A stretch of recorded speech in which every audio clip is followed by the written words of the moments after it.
आज जो हम करने वाले हैं वो करने वाले हैं शॉर्टकट हैंडलिंग। हम आपको बताएंगे कि एक्सेल के अंदर में शॉर्टकट हैंडलिंग और कुछ ऐसी चीज़ें या कंसेप्ट हम क्लियर करेंगे आपके साथ, ताकि आपको आगे चल के इसका बेनिफिट हो। तो चलिए हम स्टार्ट करते हैं आज का ट्रेनिंग सेशन। आज की जो ट्रेनिंग है हमारी वो शॉर्टकट हैंडलिंग के ऊपर है और शॉर्टकट हैंडलिंग के बारे में हम जानेंगे। सर भाई, आपके पास एक्सेल का कौन सा वर्जन है सर सिस्टम में? ओके, तो चलिए हम आपको 13 ही पढ़ाते हैं। सबसे पहले हम बात करते हैं, जैसे कि आपके सामने एक्सेल खुला हुआ है, आप एक्सेल से फैमिलियर हैं, आपको बेसिक चीज़ें बताने की ज़रूरत नहीं। तो हम बात करने वाले हैं आज सबसे पहले एक्सेल की थोड़ा सा बेसिक कंसेप्ट को। एक्सेल के अंदर में देखिए, ये जो होता है आपका दो चीज़ें होती, एक आपका होता है एक्सेल की फाइल और एक होता है एप्लीकेशन, ठीक है ना। तो वर्क बुक, जैसे कि बुक 1 जो खुला हुआ है वो आपका वर्क बुक है, और ये जो मेनू बार है वो एप्लीकेशन का पार्ट है। इसलिए बता रहा हूँ कि आगे चल के मैं आपको सेटिंग्स वगैरह आपको बताऊंगा, एक्सेल की सेटिंग्स वगैरह कुछ बताऊंगा। तो एक्सेल की सेटिंग्स वगैरह में क्या होगा कि आपको क्या बोलते हैं, हाँ, कि हम सेटिंग चेंज करेंगे तो उसे पता चलेगा कि कौन सा सेटिंग्स पर्टिकुलर फाइल को इफेक्ट कर रही है, कौन सा सेटिंग्स पर्टिकुलर आपके एक्सेल पूरी एप्लीकेशन को इफेक्ट कर रही है। तो इसके लिए चीज़ समझना जरूरी है कि आपके पास दो टाइप होते हैं। अगर आप एक्सेल 2007 को देखेंगे ना तो आपको सही तरह समझ में आएगा। जैसे यहाँ पे देखिए, जैसे हमें फाइल को अगर मिनिमाइज कर देते हैं, इस फाइल को मान लीजिए मैंने मिनिमाइज कर दिया, तो फिर भी हमारा ये ओपन है,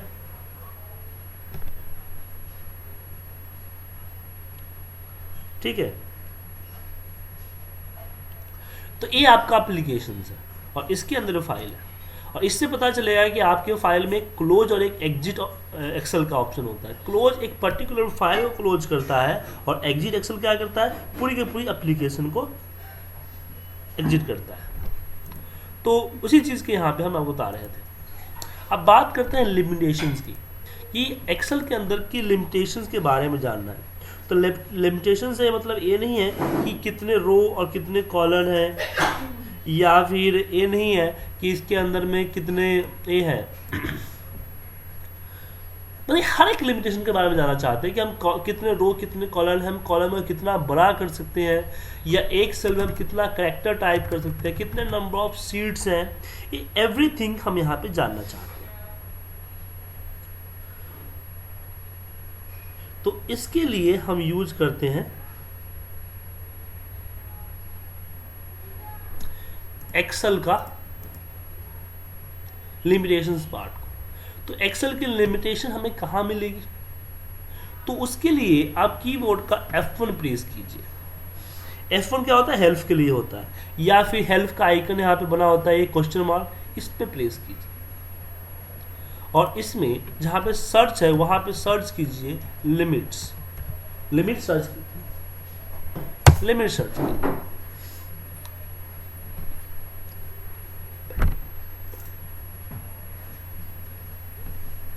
लिमिट सर्च करते हैं, इसे सर्च किया मैंने लिमिट, तो यहाँ पे लिमिट्स आपको दिख गए।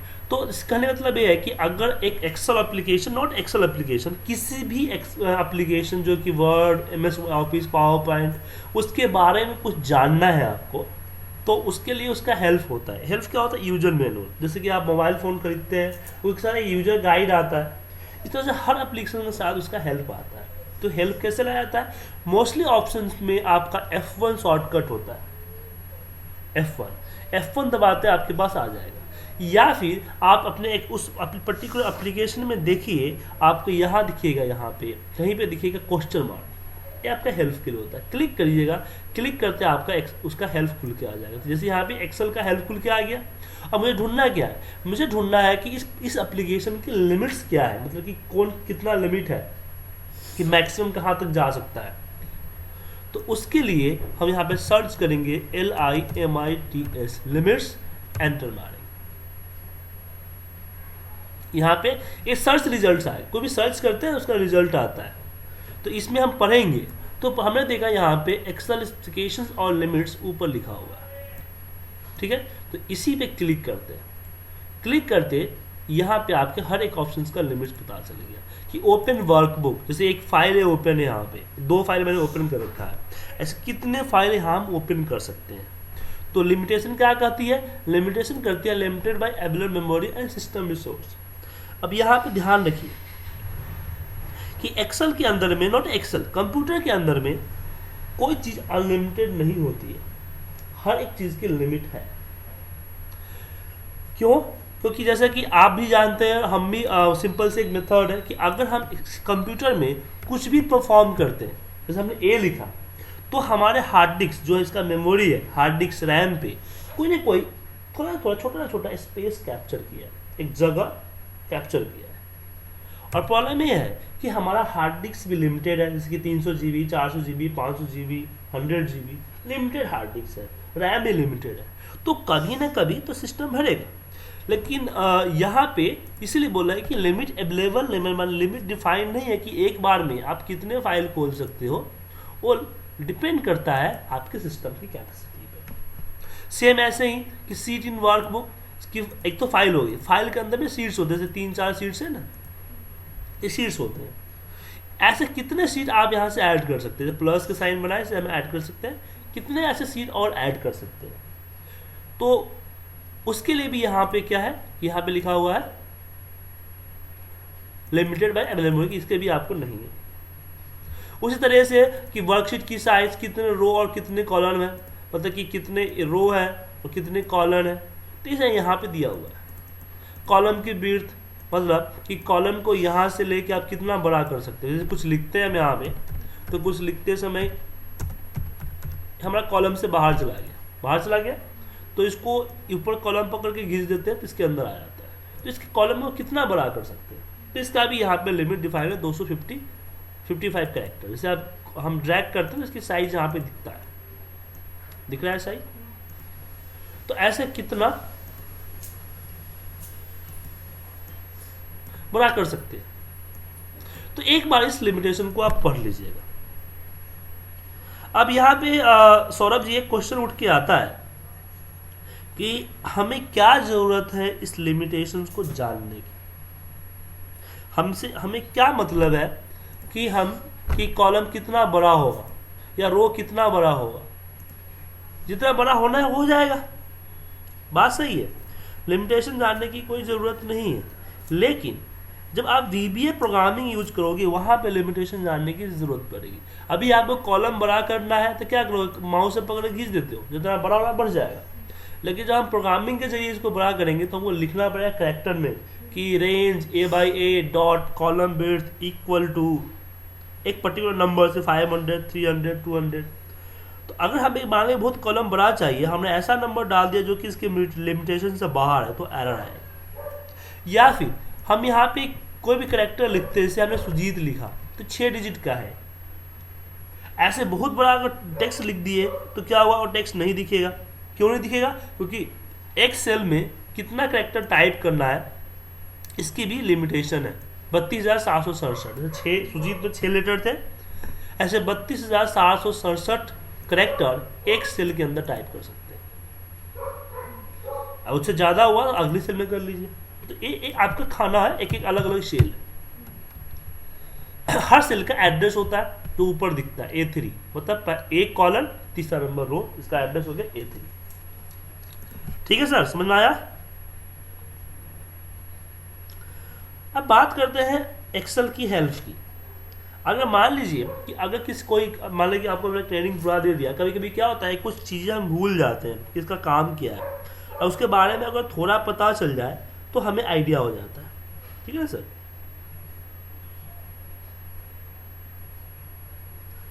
तो उसके लिए हम क्या करते हैं बताते हैं आपको कि अगर किसी ऑप्शन के बारे में जानना है तो उस पर कर्सर रखिए। कर्सर रखते ही यहाँ पे उसका स्क्रीन टिप्स आ जाता है कि pick the page option such as the keeping the formatting, pasting and only content. थोड़ा समझ में दिक्कत है, लेकिन थोड़ा वैसे यहाँ पे फॉर्मेट में देखो कि easily supported trend of pattern in your data using the bars, colours and icons, visuality highlight the important values. तो इस तरह से चीज़ें आई, ठीक है। इसी पे अगर मैं F1 प्रेस कर दूँ तो F1 प्रेस में क्या होगा कि वही उसी चीज़ को पर्टिकुलर सर्च करके देगा। यहाँ पे देख, यहाँ पे कंडीशनल फॉर्मेटिंग को ही सर्च करके दिया है, ठीक है ना। तो यहाँ पे इसके बारे में पूरा डिटेल के साथ हमें मिल गया। तो किसी भी ऑप्शन को ढूंढने के लिए, लेकिन क्या होता है सर कि हमारी हैबिट होती है कि हम कोई चीज़ ढूंढना होता है तो हम एक्सेल में कोई भी चीज़ की जानकारी चाहिए होती है, जनरली लोग या हमारी हैबिट क्या होती है कि हम इंटरनेट खोलते हैं, गूगल जाते हैं और गूगल पे वो चीज़ें सर्च करते हैं। जैसे कि मान लीजिए हमने कंडीशनल फॉर्मेटिंग का ही सर्च करना है, तो हम क्या करते हैं, गूगल पे जाते हैं,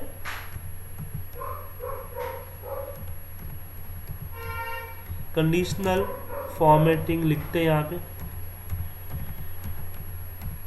इन एक्सेल, हमने यहाँ पे सर्च किया।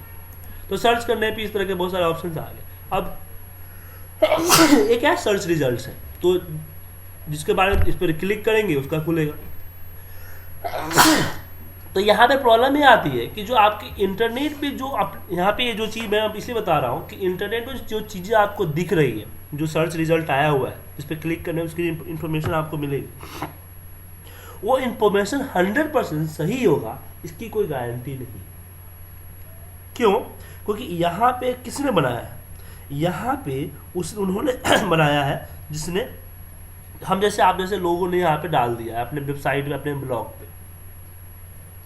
हाँ, माइक्रोसॉफ्ट की साइट है तो वो आपको सही रिजल्ट देगा। माइक्रोसॉफ्ट के अलावा कोई और साइट दिख रहा है तो वहाँ पे कंफ्यूजन है कि सही है या गलत है। आपने भी कई सौरभ जी ढूंढा होगा तो आपको भी देखा होगा कुछ चीज़ें गलत दिखाई होगी आप, क्या सर? तो कहने का मतलब है कि इंटरनेट पे जो इंफॉर्मेशन आपको मिलती है वो सही हो ये गारंटी नहीं है। इसीलिए किसी भी चीज़ को ढूंढना है, किसी चीज़ के बारे में आपको जानना है, हेल्प लेना है, तो उसको आप किस में ढूंढो, F1 पे।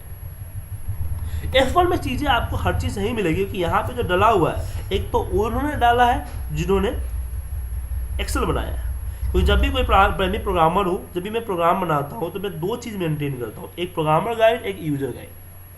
ये यूजर गाइड जो होता है यही आपका हेल्प बन के आता है, और साथ में वो 2 बार 3 बार इसकी प्रूफ रीडिंग होती है, एरर गलतियाँ वगैरह, मिस्टेक वगैरह सब छाटे जाते हैं, इसलिए इनकी यहाँ पे गलती मिलना मुश्किल है। ठीक है सर? तो आप एक्सेल हेल्प में पहले देखें, एक्सेल हेल्प में चीज़ें समझ में ना आए, उसके बाद आप अपने इंटरनेट वगैरह पे जाओ, तो वहाँ पे कोई चीज़ गलत आ रही है तो आपको कंपेयर कर सकते हैं कि यार एक्सेल हेल्प में तो कुछ और बता रखा है, तो यहाँ कुछ और बता रखा है। अब बात करते हैं शॉर्टकट्स की। देखिए, किसी भी ऑप्शन को हम 2 तरीके से अप्लाई करते हैं। जैसे मुझे कॉपी करना है तो कॉपी करने का 2 तरीका है। एक तो यहाँ पे कॉपी बटन दिख रहा है, उस पर क्लिक कर दीजिए, कॉपी हो जाएगा। जहाँ पेस्ट करना है, पेस्ट बटन दिख रहा है आपको, क्लिक कर दीजिए, पेस्ट हो जाएगा। ठीक है? लेकिन हम इसको एक और तरीके से भी करते हैं, कंट्रोल सी किया और जहाँ पे पेस्ट करना है वहाँ पे गया और कंट्रोल वी कर दिया, कंट्रोल सी, और जहाँ पेस्ट करना था वहाँ पे कंट्रोल वी कर दिया। तो कंट्रोल वी क्या है? कंट्रोल वी हमारा शॉर्टकट है, मतलब कि एक ऑप्शन को हम 2 तरीके से अप्लाई करते हैं। पहला तो उस पर हम माउस से क्लिक करके अप्लाई कर देते हैं, जैसे हमने कंट्रोल सी और कंट्रोल वी पे किया। दूसरा उसके शॉर्टकट से। तो शॉर्टकट से हम क्यों करते हैं? शॉर्टकट से हम इसलिए करते हैं क्योंकि हमारा टाइम बचता है। अगर आप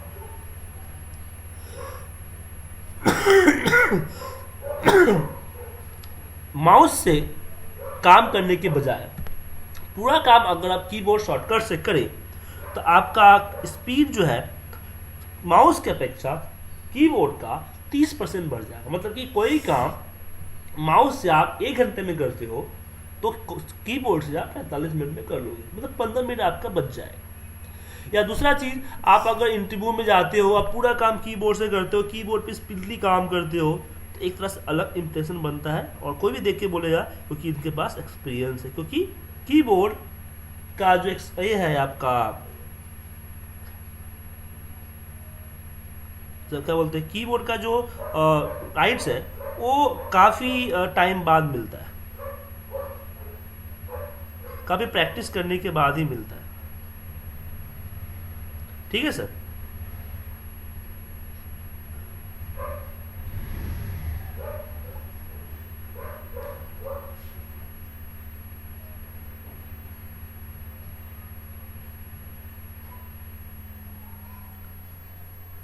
तो यहाँ पे आगे बढ़ते हैं आगे हम। अब बात आती है कि कीबोर्ड शॉर्टकट हमें पता कहाँ से चलेगा, हमें कैसे पता चलेगा कि कीबोर्ड का शॉर्टकट कौन किसका क्या कीबोर्ड शॉर्टकट है।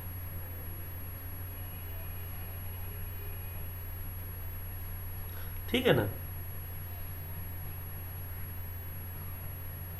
तो उसके लिए हमारे पास एक और है जुगाड़ है कि किसी भी चीज़ का कीबोर्ड और शॉर्टकट आप जानना चाहते हो, उसके लिए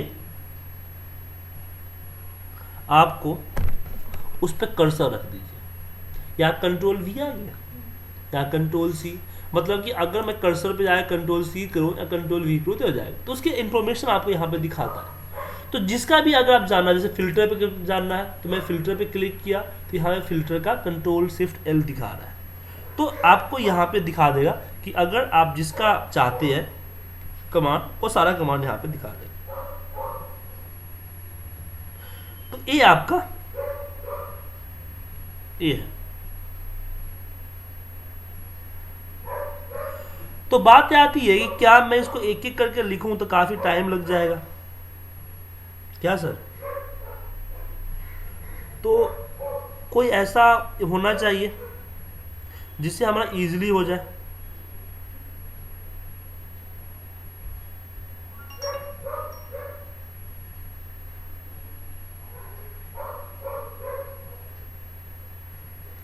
तो उसके लिए क्या करते हैं, हम सेम F1 में जाएंगे और F1 पे यहाँ पे हम सर्च करेंगे शॉर्टकट। सेम आपको बहुत सारे लोग, आप लोग पहले क्या करते, इंटरनेट वगैरह पे जाते थे। तो इंटरनेट पे जाने की जरूरत नहीं है, आपके पास यहीं पे अवेलेबल है।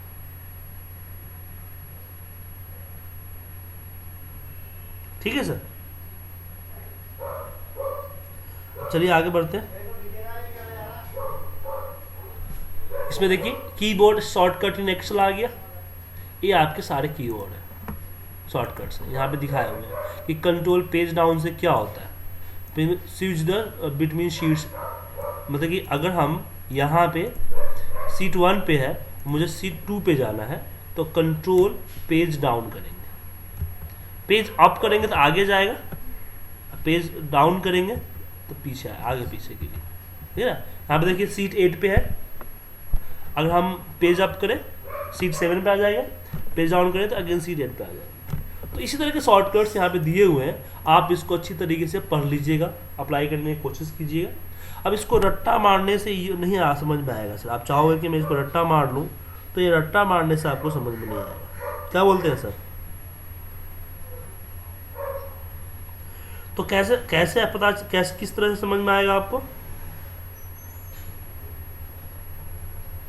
हाँ, अगर इसकी प्रैक्टिस आप करते हैं तो समझ में आएगा। तो प्रैक्टिस के लिए क्या करें, आपके ऑफिस के अंदर में बहुत ऐसे टाइम होगा जो कि आपके पास काम कम होगा। क्या सर।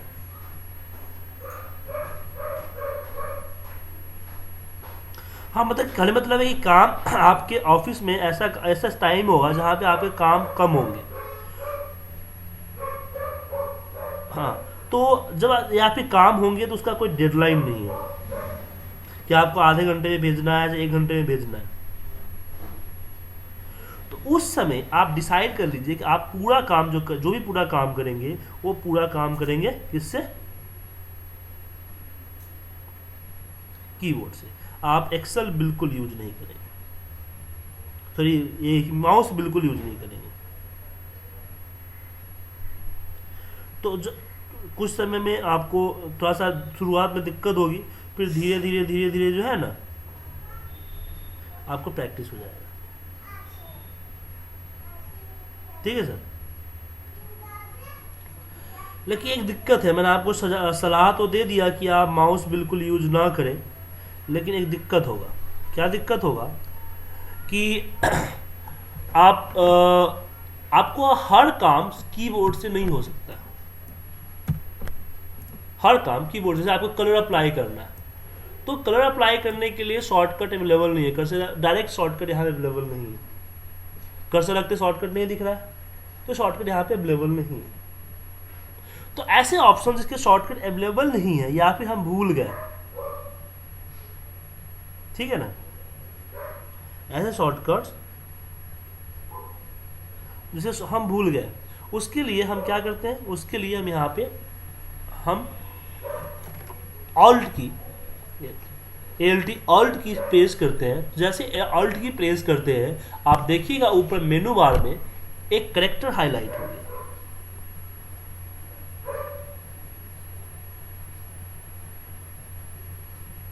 ठीक है।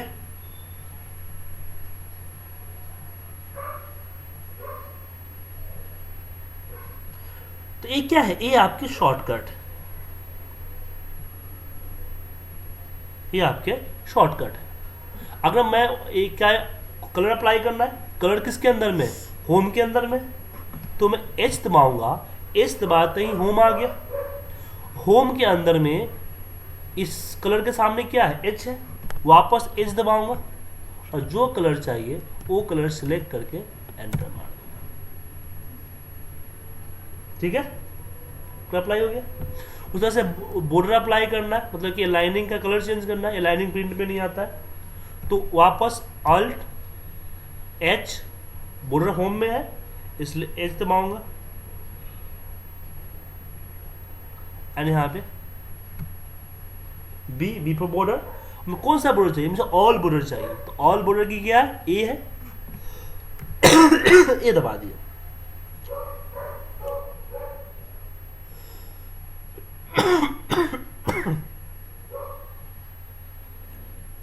ठीक है।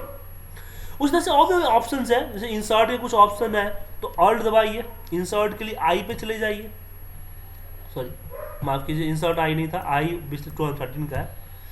इंसर्ट के लिए एन है, एन है, एन दबाते ही इंसर्ट के अंदर जितने भी ऑप्शंस थे वो अलग अलग यहाँ पे दिख गया आपको। जो बटन दबाइएगा इसे चलेगा। शुरुआत में आपको दिक्कत होगा, फिर धीरे धीरे धीरे धीरे आपका हैबिट होता चला जाएगा, मतलब कि हर काम माउस से आप कर सकते हैं। अब बात आती है अगर आपको राइट क्लिक करना हो, जैसे राइट क्लिक करके आप ऑप्शन देते हैं, इस तरह से राइट क्लिक करना तो उसके लिए भी आपके पास कीबोर्ड में ऑप्शन होता है। आप ऑल्ट और कंट्रोल के बीच में देखेंगे तो आपको दिखेगा राइट क्लिक, एक लिस्ट का निशान होगा, उस पर एरो का निशान होगा, तो ये आपका राइट क्लिक मिला सर।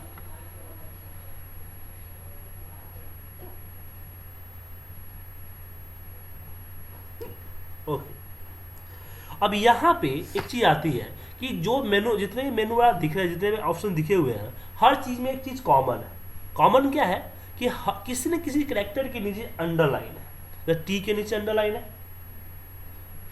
सी के नीचे अंडरलाइन है।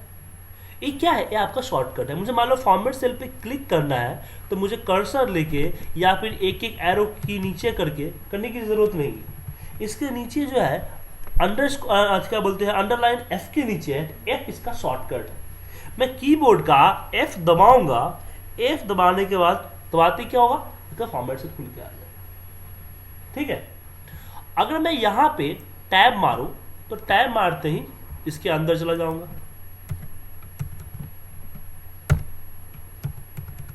टैब एरो की से हम इस पे परफॉर्म कर सकते हैं। अगर मुझे अलाइनमेंट में चाहिए तो कंट्रोल टैब करूंगा तो अलाइनमेंट में चला जाऊंगा। सेम ऐसे ही हम यहाँ पे फॉन्ट करूंगा तो फॉन्ट में चला जाऊंगा और टैब से इसके अंदर। मुझे वापस अलाइनमेंट में आना है, वापस बॉर्डर अलाइनमेंट में आना है, मतलब कि रिवर्स आना है। तो किसी भी ऑप्शन के साथ अगर शिफ्ट लगाते हो तो रिवर्स काम करता है कि कंट्रोल टैब से आगे जा रहा है तो कंट्रोल शिफ्ट टैब किएगा,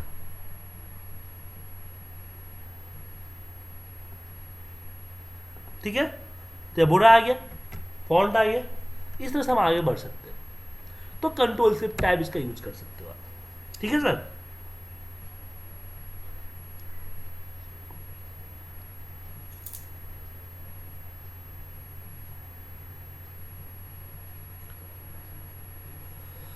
तो यहां पे इसका हम यूज करते हैं।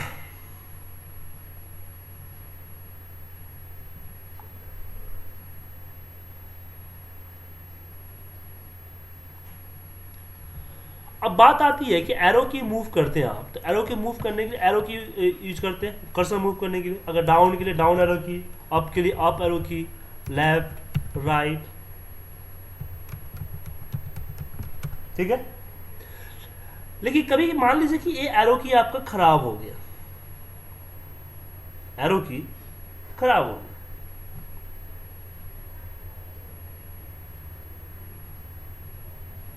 तो एरो की खराब हो गया, इसका तो कैसे होगा? तो एरो की खराब हो गया तो कैसे काम करोगे? तो उसके लिए दो चीज तो है, एक टैब आपके पास है, टैब मारने से आपका लेफ्ट में जाता है, और एंटर मारने से क्या होता है, डाउन में आता है।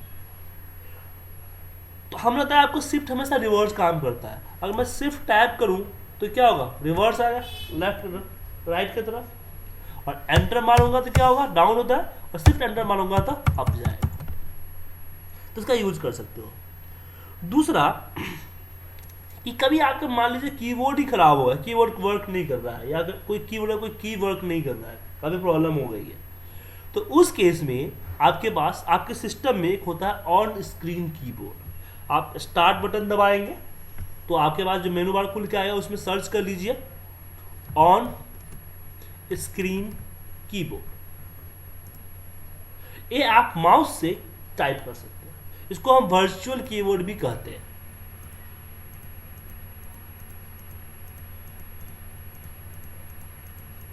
ठीक है, तो कहने मतलब है कि आपको हर रिसोर्सेज के बारे में पता होना चाहिए। ठीक है सर, समझ में आया आपको? अब बात हुई कि आपको सिर्फ एक्सेल के शॉर्टकट के बारे में नहीं। अब जैसे मैंने विंडो डी दबा के डेस्कटॉप पे आ गया, ऐसे मुझे अगर आपको ये आना है, ठीक है, तो उस केस में अगर आपको इसका शॉर्टकट चाहिए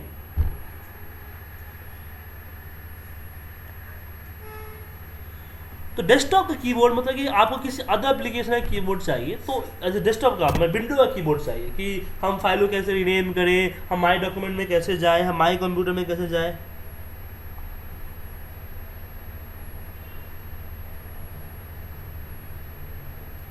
तो उसके लिए भी आप इसका चाहे तो आप इसके विंडो का कीबोर्ड भी निकाल सकते, कीबोर्ड शॉर्टकट निकाल सकते हैं। कैसे? सेम तरीका, आप डेस्कटॉप पे आइए और विंडो बटन के साथ F1 प्रेस कर दीजिए। F1 इसके लिए हेल्प के लिए होता है, लेकिन विंडो बटन के साथ प्रेस कीजिए किसमें, सिर्फ डेस्कटॉप के लिए। यहाँ पे आपके पास जो हेल्प एंड सपोर्ट सेंटर खुल के आ रहा है, किसका खुल के आ रहा है, एक विंडो का, ऑपरेटिंग सिस्टम का। अब यहाँ पे हम सर्च करेंगे शॉर्टकट,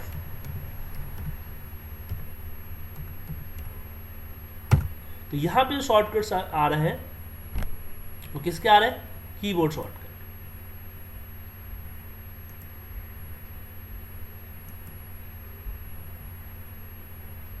ये आ गया आपका सारे कीबोर्ड शॉर्टकट, जैसे न्यू कीबोर्ड शॉर्टकट कि भाई विंडोज की के साथ स्टार्ट बटन वाले पे सर्च और पीसी आता है, विंडो बटन सी करने से ओपन क्रोम आता है, ठीक है ना, एफ सर्च ये चार्म आता है, एच दबाने से आपको शेयर चार्म आता है, सेटिंग चार्म आता है, ठीक है ना।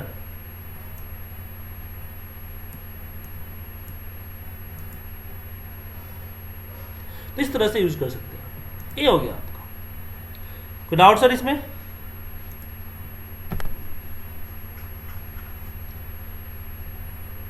हाँ, अब इसमें एक चीज और आती है कि जब भी आपको नया फाइल चाहिए होता है, दो तरीके से लेते हैं। एक तो कंट्रोल एन उसका शॉर्टकट होता है, तो नई फाइल आ गई बुक 4, 4 फाइल हो गए ना, इसमें 3 फाइल हो गई। या दूसरा तरीका है कि फाइल पे जाते हो और न्यू पे क्लिक करते हो। जब फाइल में जाके न्यू पे क्लिक करते हैं और यहाँ से आप न्यू पे क्लिक करने के बाद ब्लैंक वर्कबुक ले लेते हो, ये लेते हो ना सर। कभी गौर किया इसे होते क्या है, ये आपके बने बनाए टेम्पलेट्स होते हैं। जैसे मान लो कि आपके ऑफिस ने बुलाया गया कि आपको एक इनवॉइस बना के दिखाओ, वो आपको इनवॉइस बनाने कभी आपने कहीं बनाया नहीं, या आपको आइडिया नहीं है कि कैसे बनेगा क्या बनेगा। जैसे मान लो इनवॉइस में, हम इनवॉइस नहीं, आपको बोला कि एक वर्क ऑर्डर बनाओ, वर्क ऑर्डर, आपको आइडिया नहीं है कि वर्क ऑर्डर बनता कैसे,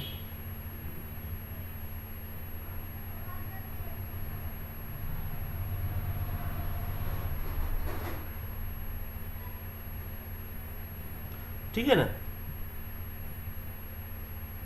तो उसके लिए क्या करेंगे हम,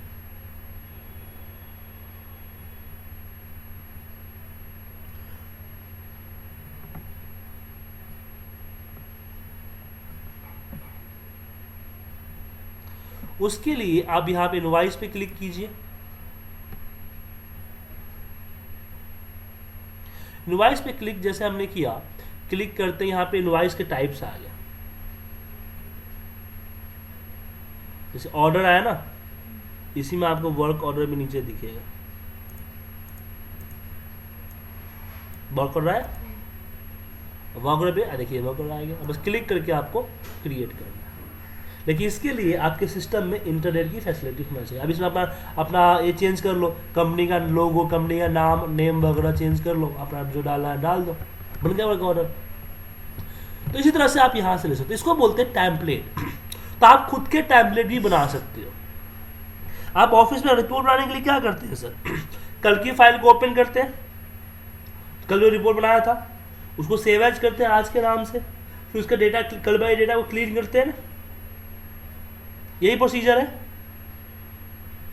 तो इतना टाइम जो आप वेस्ट करते हैं, तो आप क्यों ना आप उस रिपोर्ट को सेव, एक बार जो आपने क्लीन कर लिया रिपोर्ट को, तो उसको सेव एज टेम्पलेट कर दीजिए। क्या एक्सेल टेम्पलेट, इससे क्या होगा कि आपको जब भी फाइल पर डबल क्लिक करोगे हमेशा आपको क्लीन फाइल ही मिलेगी, बार आपको सेव एज करके फाइल बनाने की जरूरत नहीं पड़ेगी। ठीक है सर।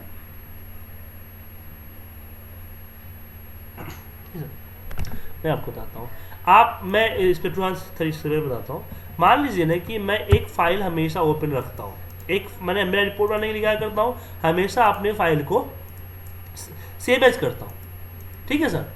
तो मैंने क्या किया, तो मान लीजिए छोटा सा है कि यहाँ पे हमारा सीरियल नंबर है, यहाँ पे मैंने लिख दिया नेम, यहाँ पे क्वांटिटी, यहाँ पे एमआरपी और यहाँ पे अमाउंट। ये आपका छोटा सा एक रिपोर्ट जो है, जो आपको हर दिन जो है बना के भेजनी होती है।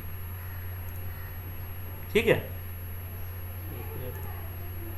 चेंज था, सेटिंग चेंज था, हर दिन आपको बना के भेजनी होती है, एवरी डे।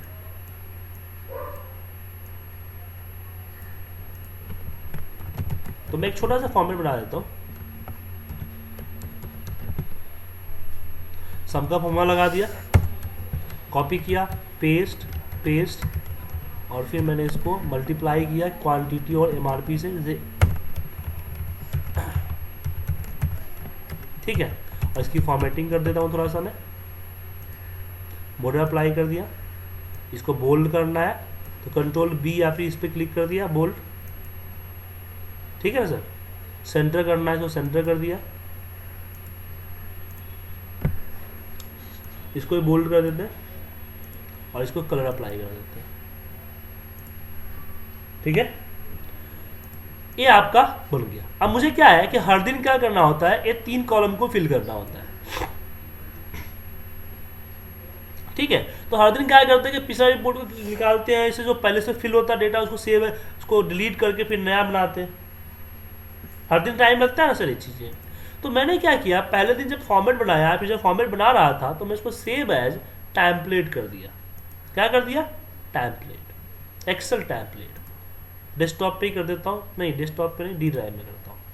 इसके किसके नाम से, मैं REG के नाम से सेव कर दिया। ठीक है सर। अब क्या होगा कि जब भी मैं REG को खोलूंगा तो एक्सेल की तरह खुलेगा, जैसे बुक 1 बुक 2 खुलता है ना, RG1 RG2 RG3 से खुलेगा। और मेरा हमेशा जितना भी बार खोल ले इसको, मुझे हमेशा ये ब्लैंक ही मिलेगा, RG1। और जिसमें काम करने के बाद कंट्रोल S करेंगे, ये सेव एज हो जाएगा। ठीक है, समझ आया सर।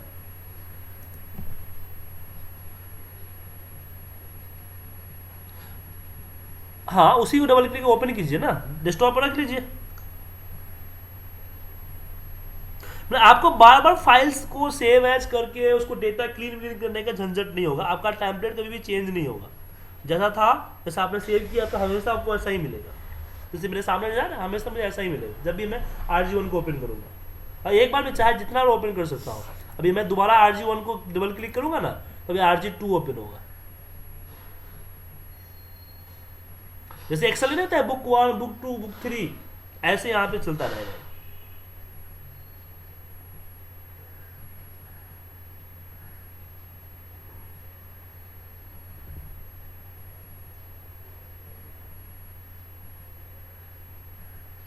ठीक है,